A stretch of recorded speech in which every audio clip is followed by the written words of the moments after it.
Hey everyone, welcome back to Overclick Gaming. If you're diving into Etheria Restart and wondering how to progress efficiently after the tutorial, this is the guide for you. Today, I want to break down the early game loop, what to do, when to do it, and why it matters. I'm going to aim to cover about your first week or so in game, and I want to show you how to hit level 4 quickly, avoid some of the more common pitfalls and traps that will slow you down, and just give you some general tips along the way. Your very first goal is pretty straightforward. You just need to push the main story as far as you can go. Every stage that you clear will unlock new game mechanics, new systems, which in turn will boost your maximum stamina. Now, here's a quick breakdown of some of the big milestones. Chapter 1-3 is going to unlock challenges, which is going to be your grim pursuit to get shells. Chapter 2-3 will unlock threshold, which is going to get you your modules, your gear. Chapter 4-3 will unlock unions and investigations, which will be your animus experience. Chapter 5-3 will unlock the GP Outpost, which is skill material farming. And lastly, Chapter 6-3 will open up the PvP arena. Pushing this story is also a super effective and easy way to level up your account, which opens up new areas of the game based on certain level thresholds. At level 10, you unlock what's known as anti-sync echoes, and this is a single-time clear mode where you just defeat various bosses for different kind of like level up rewards. Level 13, you unlock the arena, where you're going to do your daily PvP challenges. You get tokens, which you can then spend in the arena shop. Level 15 is the Phantom Theater. It's a co-op PvE mode where you kind of team up and defeat bosses for more rewards. Level 25, you're going to get Ember Trek. This is a 42-stage kind of tower mode where you clear different floors and you can get different rewards and you get points, which you use to spin a prize wheel. You also unlock the Nightmare Threshold levels to get the Outstanding tier modules. At level 35, you unlock the Hell Threshold difficulty where you can get those Mythic level modules, and these are really the endgame tier. Level 40, that's Ethernet Rally. It's a really kind of interesting roguelike mode where you have 3 different regions and you have 3 different teams, and you kind of need to work together to clear the different nodes and work your way towards this final boss. It's a little bit of a time sink. Level 50 is when you finally unlock the Inferno Threshold difficulty, where you can get mythic modules that have 3 different matrix slots.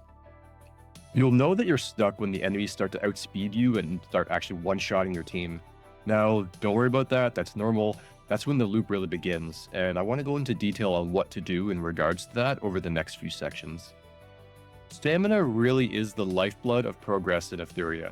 It recharges quite slowly, actually. You get 1 point every 5 minutes, and almost everything good requires it.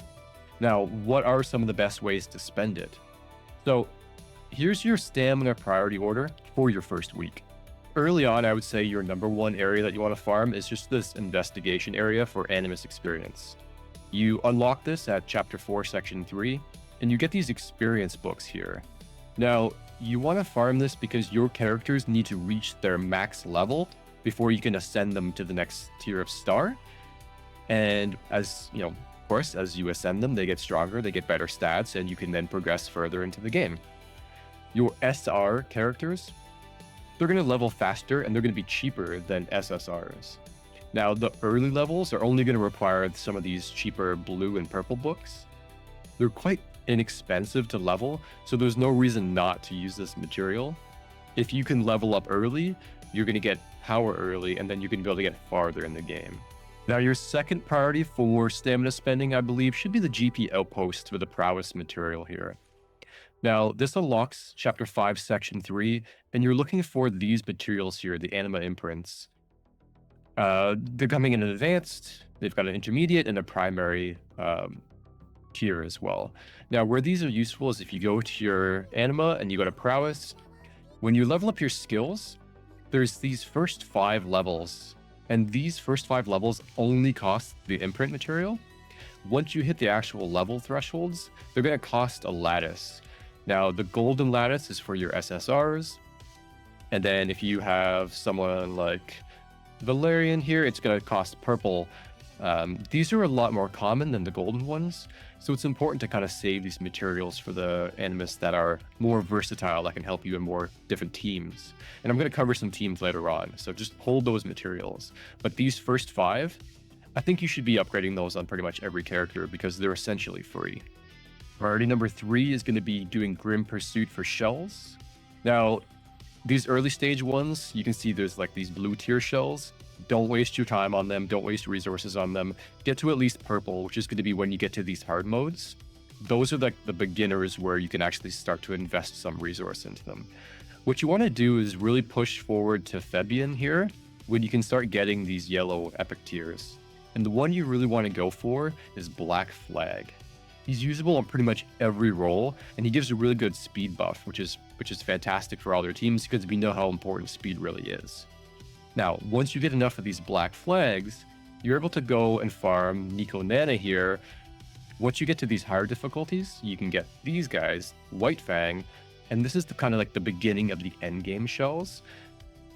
Once you start farming this, that's when you can really start to gear up your guys. So again, purple shells, then go into Black Flag, move on to someone like White Fang here. So your fourth and your final priority for stamina usage should be Threshold when you're going to be farming your modules. So if we go to the very first tier here, you're going to see that there's these blue guys. Don't waste your time farming these because they're really not worth it.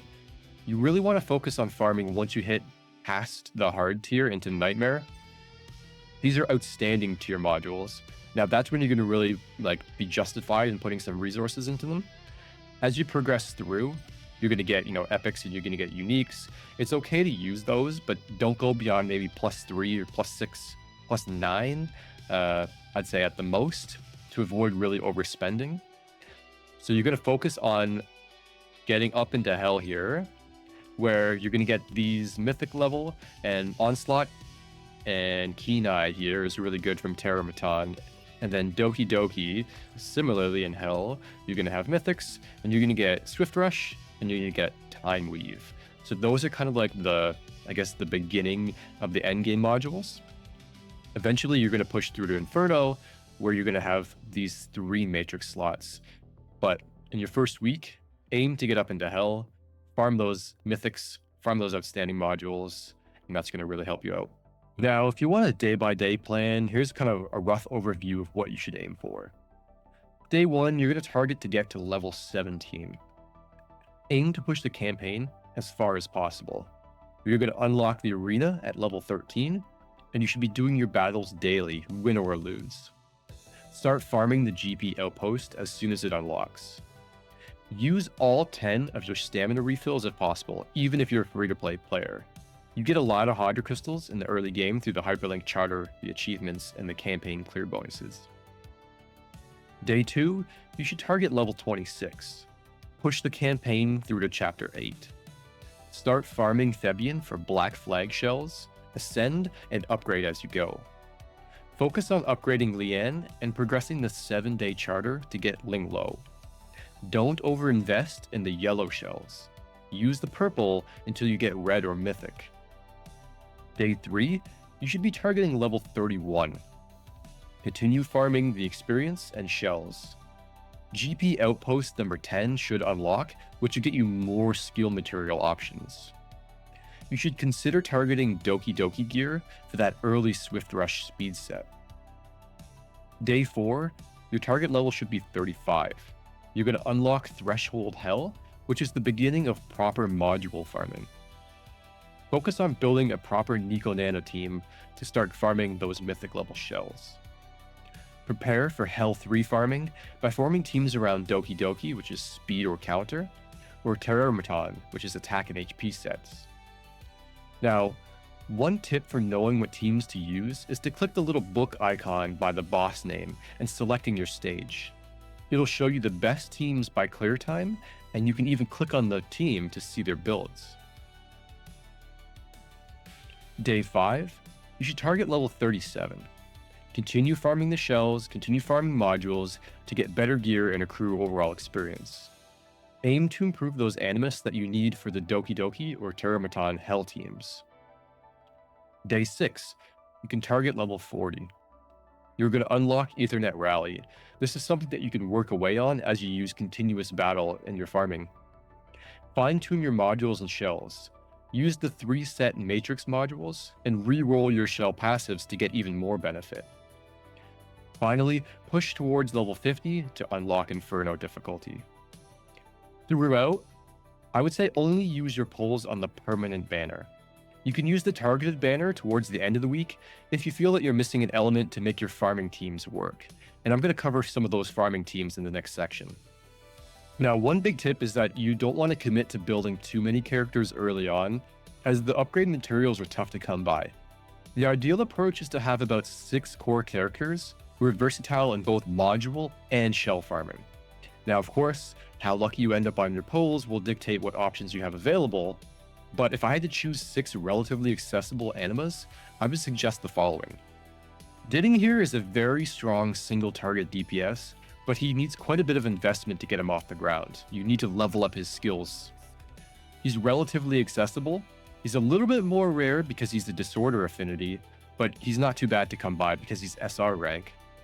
He's great in the Terramaton and the Nico Nana teams, so he's someone who I would suggest building up if you've got him. Next up, I would suggest one of either Rosa or Shiada. They're both very solid SSR DPS options. They're great for use in Doki Doki and the Nico Nana teams. Now, this is a person who could be part of your targeted banner pulls if you haven't got a good DPS alternative. I don't have either one of them, but I managed to make do with a couple of my other animas that I've picked up along the way. Lian here is a really powerful sustain character, and she's got a whole different variety of buffs as well. She's a disorder affinity, so like Diding, she's a little bit less common, but she is SR rank, so she's not ultra rare. Now, if you are a spender, you can get her for free with your first purchase bonus, and I think there's a pack that's like $1 or something, so if you have a couple bucks to spare, she's really easy to pick up, and she's top tier in a lot of teams, but you're going to want her in your Terramaton and Doki Doki teams. Another fantastic option is Kloss here, who's a debuffer. She's able to increase the damage that you deal to enemies while also reducing the incoming damage. Now, she is an SSR rank, so you do need to get a little bit lucky on your pulls, or again, she's someone that you could use your targeted banner for. What's great about her is that she's fantastic in Terramaton, Doki Doki, and Nico Nana. So if you do have Kloss, she's a fantastic option. Lingluo, who's a healer, she's actually really solid. She provides immunity and heal over time buffs. Now, the great thing about her is that she's actually free for everyone. You get her from the 7-day commission, so she's ultra accessible. She's great to put in those Doki Doki and Nico Nana teams. And lastly, I would suggest Kazuyo. So she's a debuffer as well, but her unique element is that she applies a slumber to enemies, which actually prevents them from attacking. She's an SR unit and not one of the rare disorder affinities, so she's actually really accessible and she's quite cheap to build. She is pretty much like top tier at Doki Doki, so just for that boss alone, she's worth building, so I would pick her up if you can. So if you wanted to work on building out a solid team, those are just some of the easier to get animas that I would suggest to help push you through to those endgame modules and shells. Now, if you happen to get lucky and pull Lily, for example, or Messiah, then those are great options. Lily is pretty much used everywhere, so if you do get really lucky, go ahead and build her out. Now, one little tip is just don't run for DPS. It may sound like you're just going to burn through every boss that you come across, but realize that Etheria is built on speed, buffing, and utility. So even your strongest nukers, Diding is a really good example of this, he's going to fail if they're too slow or they constantly get debuffed. He's kind of like a glass cannon, so without a proper supporting cast, he's just going to die. What you really should be doing is focusing on speed tuning. Now, what that means is your supports and your buffers, they go first, so they need to have the highest speed stats. Your DPS should follow, and then finally your sustain units. Early on, the order in which your animas attack matter much more than raw power. Now, modules and shells can add incredible amount of power to your characters, so it's important to make sure you have the proper setup. Most of the early game loop is grinding for incremental improvements in these areas, so knowing some tips will help you immensely. So let's start and let's talk a little bit about shells. As I mentioned before, Black Flag here is your #1 early game shell. You're going to want to use it on your DPS, on your supports, on your sustains, literally everyone. The speed boost that it gives, it's huge. It could really help you push through that end game and get to those mythic shells quicker. One thing to take into consideration is these attributes here. Shells all have 4 stats: HP, attack, defense, and speed. And when you equip it, they improve the anima stats by that same amount. One good quality of life element of shells is that the speed stat, it's the same for each rarity. So as long as you have a mythic shell, you'll have the highest speed boost possible. You never have to worry about RNG. So this means if you have a black flag who's an epic level, every single one of them, regardless of the roll, is going to give you that 30 speed. So it kind of takes away a lot of that re-rolling just to get that speed stat. Now, speaking of re-rolling, you can re-roll the passives on your shells, but it is very expensive. The materials that you need to re-roll are quite hard to come by in the early game, so don't worry about getting a perfect roll early. Ideally, you want to save those re-rolls until you have Inferno difficulty level drops. Now, on modules, they unlock at Chapter 2, Section 3, but they aren't really worth farming until you hit level 25 on your account, when you get to the outstanding rarity of modules. Before outstanding and mythic, only upgrade to about +6 or +9. Stop there until you get red, the outstanding or the mythic gear. You want to focus on speed, crit rate, and HP percent early on. Now, the raw stats on the modules, they're going to be more important rather than trying to force matrix effects, right, with these set bonuses here. The sets are going to come later as you get to the end game tier shells and modules, and you can really start to fine-tune your animas. Key sets that you want to know are going to be Onslaught, which drop from Terramaton. It's going to be attack-based sets, which is good for your DPS. And then also the Swift Rush, which you're going to get from Doki Doki, which is your speed set. It's the best early game farming target. It's good for your support and your buffers. So you've made it this far. Now let's just make sure you don't sabotage yourself doing some common early game traps. So don't over-level low rarity gear. I've said it a few times, but modules below yellow or shells below purple. Don't waste your resources. Don't use lattices too early. SSR lattice is the rarest currency in the game. Make sure you spend it on those characters that are going to help you the most. Don't pull early on the rate up banners. You'll get about 300 summons in the first few days, and you're bound to pull some of those featured units by accident, so save your targeted banner to really fill in those gaps down the road. Don't build too many units. Stick to 4 to 6 that can flex across that content. Don't ignore your union. It's free gems, shells, and you can get SSR duplicates over time. Don't let your stamina overcap. You're losing progression. Make sure you're spending it. Lastly, don't hoard your Hydra Crystals just for pulls. You should be spending your Hydra Crystals on stamina refills in those early days just to get account progression, get modules, get shells, and just get to the next level. So there you have it, guys. That's your complete early game loop in Etheria Restart. To quickly recap, you want to push the story until you get stuck. You want to spend your stamina on experience, prowess, shells, and modules.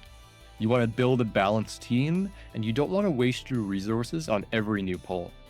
You want to plan for the hell tier difficulties because that's where the true farming begins. So I hope you enjoyed the video. Thanks for watching, and I'll see you next time.